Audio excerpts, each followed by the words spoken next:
Hello friends, I am Pallavi Khurana, your soft skills trainer. आज का हमारा सेशन बेस्ड है कॉन्फ्लिक्ट मैनेजमेंट पे। आज हम इसमें देखेंगे कि कॉन्फ्लिक्ट्स कैसे होती है, किस तरह की होती है, उनको कैसे मैनेज करना है if you are part of them. Otherwise किसी के दो और कोई लोगों के बीच में अगर कॉन्फ्लिक्ट है तो आप कैसे एक मीडिएटर की तरह एक्ट करके उनके कॉन्फ्लिक्ट्स भी आप रिजॉल्व कर सकते हो। So is conflict management is actually a skill which needs to be developed. You need to understand the techniques. उसको practice करके we can develop the skills कि conflict management किस तरह करी जा सकती है. Now we'll see on the screen what actually we mean by a conflict. Conflict is actually friction or opposition. मतलब दो लोगों में टकराव just because there are perceived differences. हर एक की अपनी opinions, perceptions किसी चीज के बारे में different होती है और may be conflicts arising due to incompatibility. दो लोग compatible नहीं हो या उनमें differences हो उनके perceptions में, उनके opinions में, उनके thinking में, उनकी अपब्रिंगिंग में, तो इसके वजह से कॉन्फ्लिक्ट्स अराइज होती है. Now there are many types of conflicts. First will try to understand कि कौन से डिफरेंट टाइप्स ऑफ कॉन्फ्लिक्ट्स होती है. Clashes for power and authority. Now this are very common. This could be in a family also और this could be in a professional setup also. Power and authority के लिए majorly जो clashes होते हैं that results into conflicts. Then is revenue should B divided. कैसे revenues divide होने चाहिए, work कैसे किया जाना चाहिए, कितने लंबे टाइम तक काम होना चाहिए, कितना हार्ड वर्क पीपल हर एक का एफर्ट होना चाहिए, इस पे भी प्रोफेशनल सेटअप में कॉन्फ्लिक्ट्स हो सकती है. Third is jurisdictional disagreements. मतलब कुछ लॉफुल या अनलॉफुल, दो लोगों का किसी का लॉफुल बिहेवियर किसी का अनलॉफुल बिहेवियर के वजह से इंडिविजुअल्स के बीच में, डिपार्टमेंट्स के बीच में या यूनियंस या मैनेजमेंट के बीच में जो कॉन्फ्लिक्ट्स अराइज होती है. Next type is more personal type, arising due to personal traits जैसे rivalries, jealousies, personality clashes, role definition. Now this is very common. एक ऑर्गेनाइजेशन में अगर रोल्स डिफाइंड नहीं है, प्रॉपरली स्पेसिफाइड नहीं है, तो उनमें कॉन्फ्लिक्ट्स एम्प्लॉयज के बीच में होने की बहुत पॉसिबिलिटी होती है. And this are generally struggles for power and favour. Professional setup में this are very common among the peer group, जिसमें स्ट्रगल्स होते हैं for power and favour from the top brass. Within individuals जो conflicts होते हैं just because of competing needs and demands. So these are the types of conflicts जो हमने अभी तक देखी. Now हम देखेंगे कि इन conflicts को कैसे manage करा जा सकता है. सबसे first important thing when you have a conflict with someone, you have to accept that conflict is natural and can happen in any relationship. It's again a healthy thing कि quite possible we interact with so many people and जरूरी नहीं है कि हर किसी के साथ हमारी compatibility हो. When there are incompatibility issues, when there are difference in opinions and perceptions, conflicts are natural to arise. So having conflict is natural. It happens in every relationship. So first you need to accept this. Then conflicts are unavoidable. चाहे हम कितनी भी कोशिश करें, some or the other time conflicts हो जाते हैं. Maybe at our end we are managing them, we are avoiding them, but maybe दूसरी तरफ से या किसी दूसरे की तरफ से conflict होने की possibility होती है. Now a conflict is actually a sign of need for change. Maybe कि कोई relationship maybe among a peer group या a personal relationship in family with friends. So जब conflict होती है, that you should accept that it is actually a sign for need of change. हमें कुछ change करना चाहिए कि जिससे कुछ understanding में difference आ रहा है, इसके वजह से conflict arise हुई है. हो सकता है कि हमें अपने एंड पे पता ही नहीं है, बट हमारा behaviour is not actually right for the other person, or maybe he is not accepting it, not liking that behavior, and some or the other time that conflict may arise. So this conflict can actually be a change कि we need to change ourselves.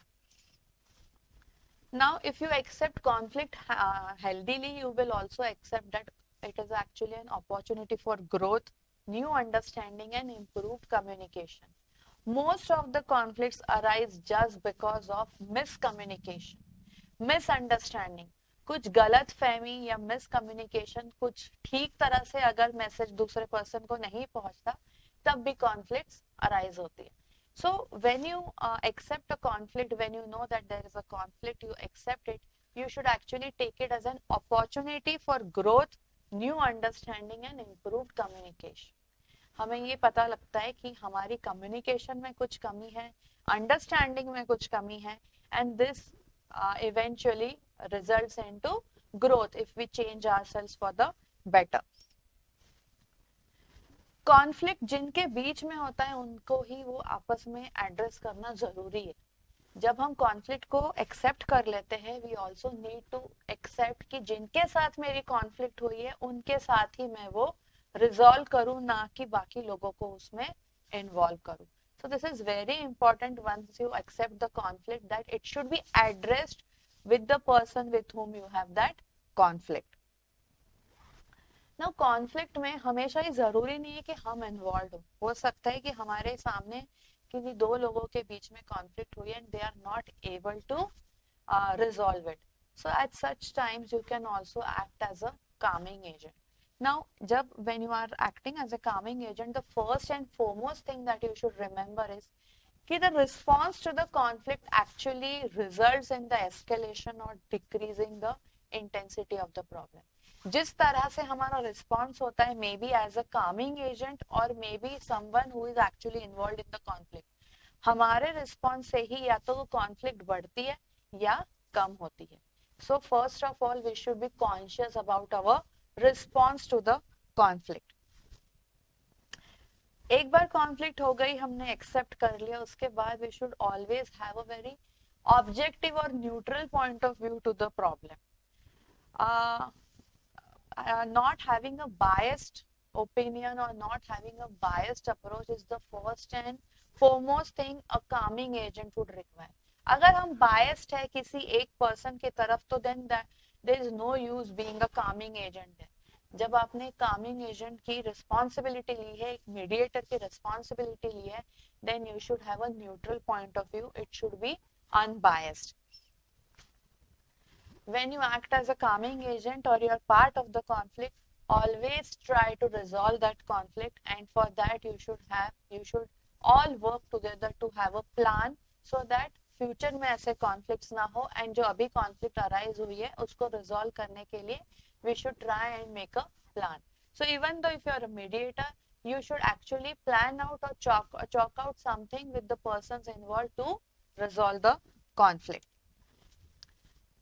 When you personally are involved in the conflict, the first thing which is required is to introspect. जैसे हर management, जैसे stress management, anger management, conflict management में सबसे first and foremost step is to introspect. Introspect is analysing yourself. जब हम खुद से ही शुरुआत करेंगे, खुद को ही एनालाइज करेंगे, तब हमें पता लगेगा कि एक्चुअली कमियां हम में भी बहुत हैं, and that would help to resolve that thing in a better way. Now सबसे पहले इंट्रोस्पेक्ट करते हुए मुझे ये पता होना चाहिए कि मुझे एक्चुअली क्या फील हो रहा है, मेरी स्ट्रॉन्गेस्ट फीलिंग क्या है इस कॉन्फ्लिक्ट में. Is it jealousy, is it rivalry, is it a competitive feeling, या मे बी कुछ लीगल इशू है, या हो सकता है कि मुझे कुछ फेवर कम मिल रहा हो या मेरी डिमांड कुछ कम है, इसीलिए मुझे कुछ ऐसी फीलिंग सरफेस हो रही है जिसके वजह से मेरी कॉन्फ्लिक्ट्स हो रही है आसपास के लोगों की वजह से. So first and foremost thing is you should introspect कि मुझे एक्चुअली फील क्या हो रहा है. What is my strongest feeling in this conflict? Then is when you, जिसके साथ मुझे प्रॉब्लम है, उसका कौन सा ऐसे बिहेवियर है जो मुझे एक्चुअली इरिटेट करता है. May be some it is not necessary कि that always you are at fault. Maybe conflict इसलिए भी होती है because you are not accepting the other person's behavior. So ऐसे टाइम आपने actually you have to introspect yourself कि actually मुझे उसकी कौन सी बात सबसे बुरी लगती है. बिकॉज में वो आएगा कि स्पेसिफिक इम्पैक्ट और कॉन्सिक्वेंसेस, उसके किसी और पर्सन के बिहेवियर से क्या स्पेसिफिक कॉन्सिक्वेंसेस होते हैं जो मुझे अच्छे ही नहीं लगते. Maybe that person passes lewd remarks, loose comments, जिसके वजह से मेरा काम में ध्यान नहीं लगता. I feel very insecure. So this could be after, this will come after, because कि इसके वजह से मेरा ये काम सफर होता है. When you pass such comments, हो सकता है किसी एक colleague के loose comments या stray comments के वजह से you get disturbed and then your output is not proper. And fourth is, I would like what you want the person to do in the future to prevent the problem. मैं क्या चाहती हूँ कि तुम नहीं करो ताकि हमारे conflicts ना हो. So I'll give you a real example which generally happens in a professional setup. कि you are doing some work, maybe some colleague, some peer, group member passes comments or criticize your work or whatever you do.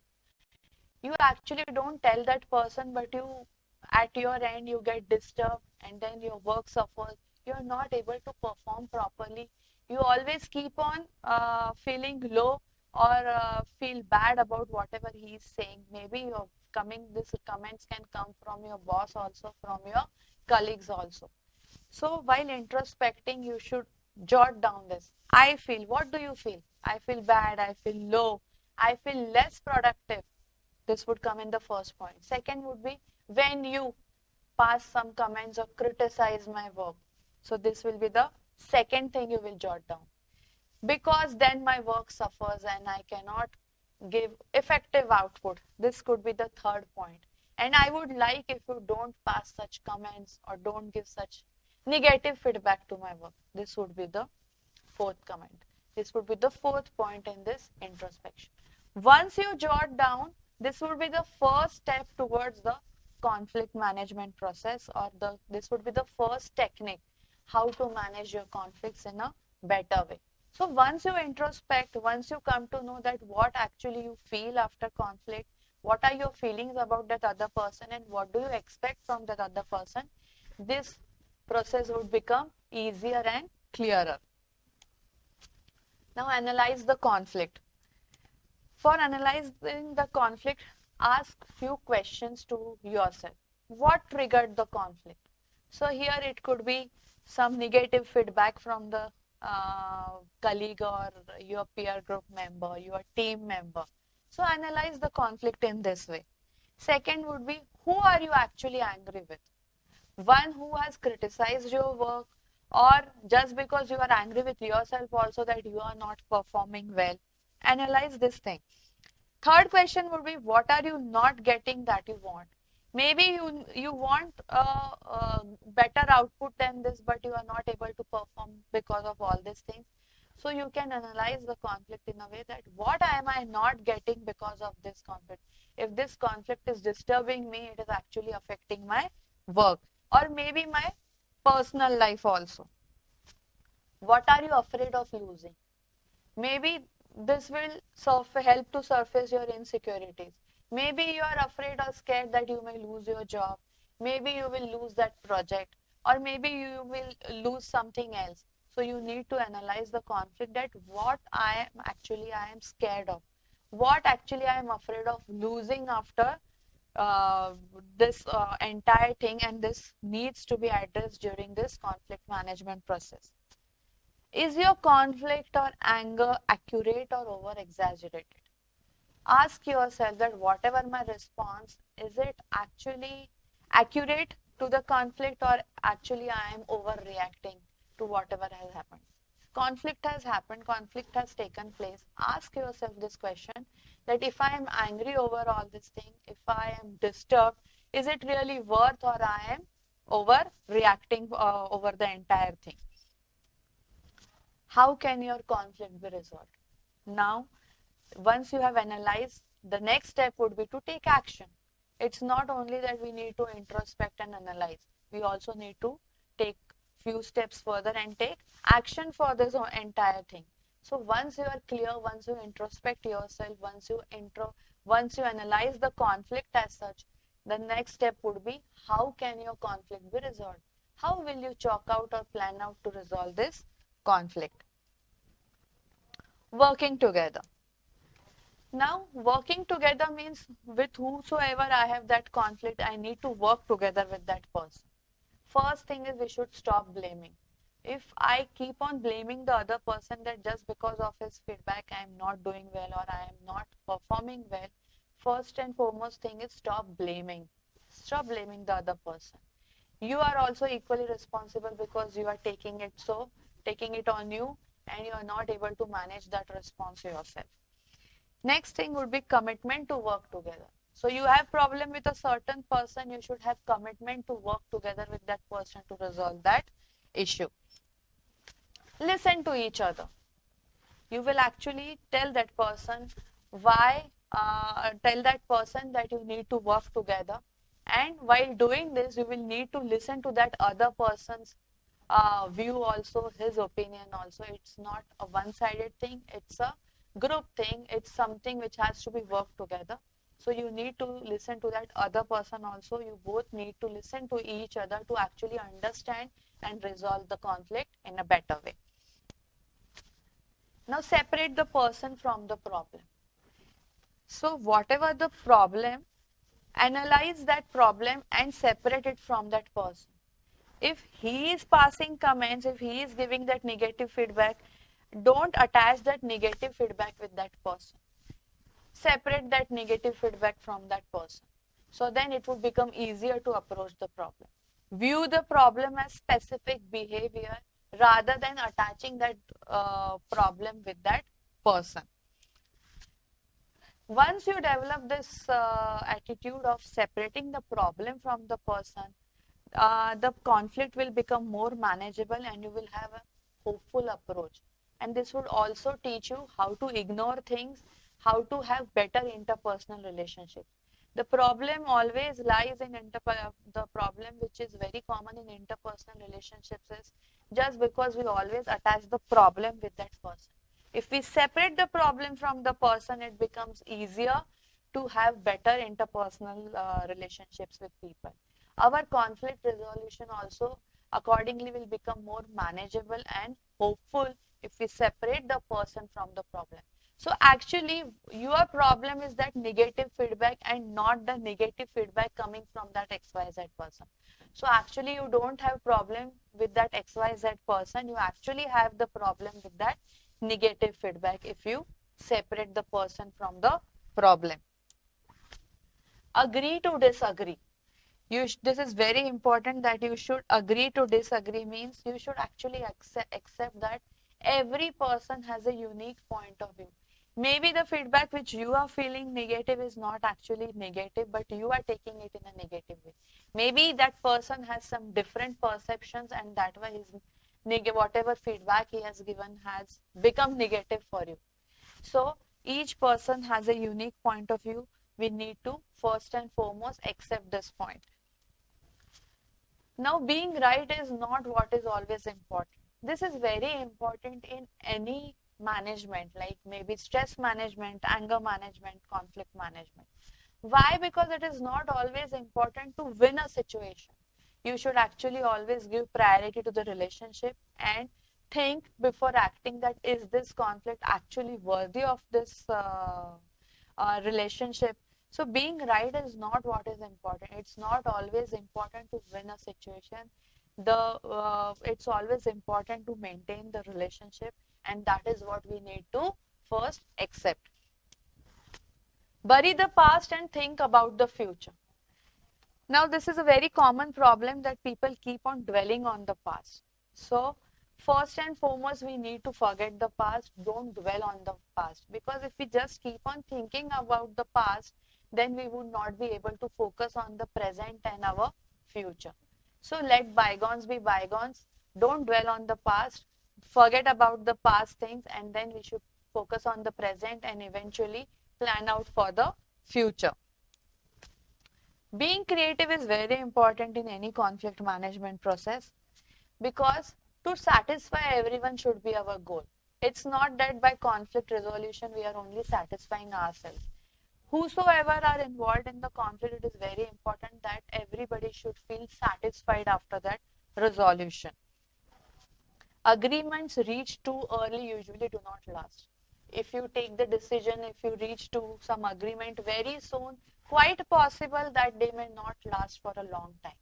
So it is always important that you give some time before agreement, and then only you can accept that conflict has been resolved. If you act too fast, if you take this total conflict resolution process in a hurry, solve that conflict in a hurry, quite possible that it may not be resolved for, it may resolve at that time, but it may not last for a longer time.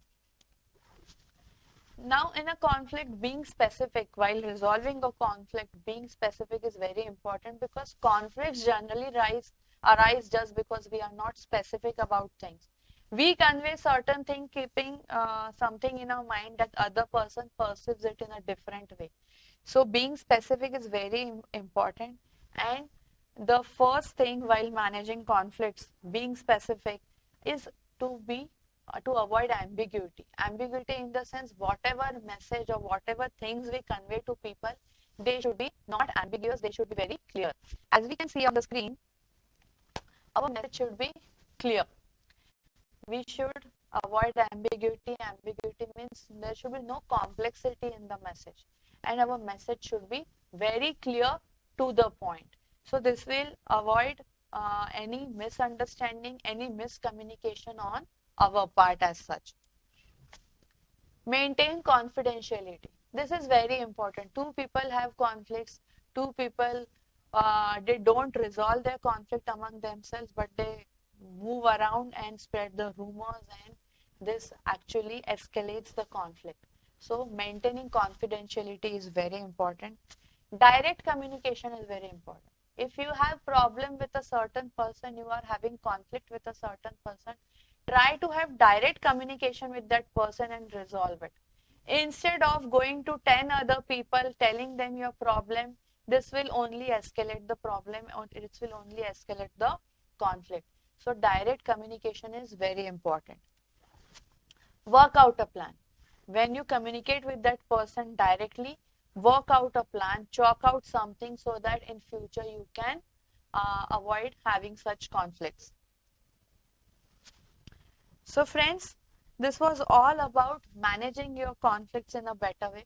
First and foremost, I feel is that conflicts generally happen just because there are miscommunication or there are misunderstandings among people.